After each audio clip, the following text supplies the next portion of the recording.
ATM का आविष्कार हमारे लिए बेहद राहत भरा आविष्कार रहा है, क्योंकि एटीएम के आने के बाद हमें पैसों के लिए बैंकों की लंबी कतारों में नहीं लगना पड़ता है। एटीएम यानी ऑटोमेटेड टेलर मशीन आज हमारे जीवन का अहम हिस्सा बन चुका है। लेकिन क्या आपको पता है एटीएम का आविष्कार कैसे हुआ था और किसने किया था?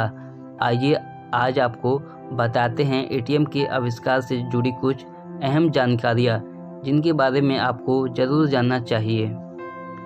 यूँ तो एटीएम के आविष्कार का श्रेय जॉन शेफर्ड बैरन को जाता है, लेकिन इनसे पहले लूथर जॉर्ज सिमियन नाम के एक अमेरिकी नागरिक ने 1939 में ही एटीएम मशीन तैयार कर ली थी। लेकिन ये सिर्फ डिपॉजिट मशीन थी जिसमें कैश और चेक ही जमा हो पाते थे। इस मशीन का नाम बैंकमेटिक रखा गया था, लेकिन करीब 6 महीने बाद बैंक ने इसे नकार दिया था क्योंकि इसका इस्तेमाल ना के बराबर होता था। फिर 1960 के दशक में जॉन शेफर्ड बैरन को एक ऐसी मशीन बनाने का आइडिया आया जिससे 24 घंटे पैसे निकाले जा सके।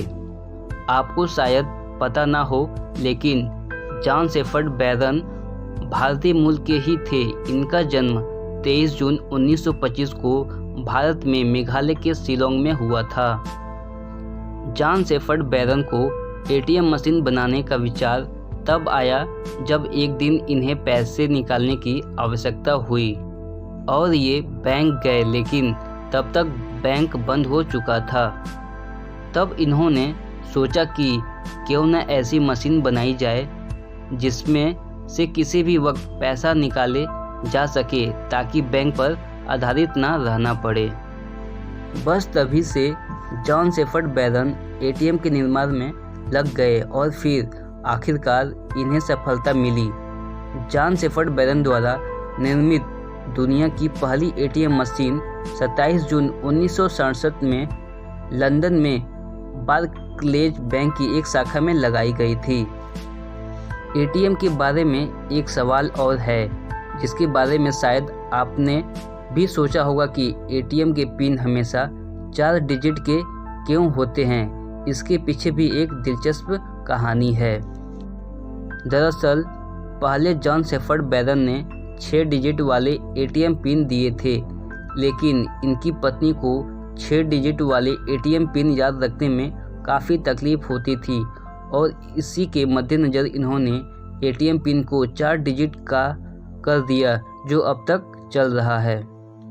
भारत में सबसे पहला एटीएम 1987 में मुंबई में हांगकांग एवं Shanghai banking corporation HSBC bank की एक शाखा में लगाया गया था।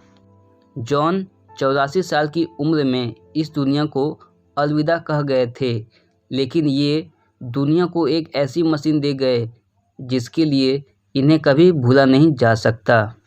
उम्मीद है एटीएम का आविष्कार कैसे हुआ ये जानकारी आपको पसंद आई होगी और आपके लिए फ़ायदेमंद भी साबित होगी।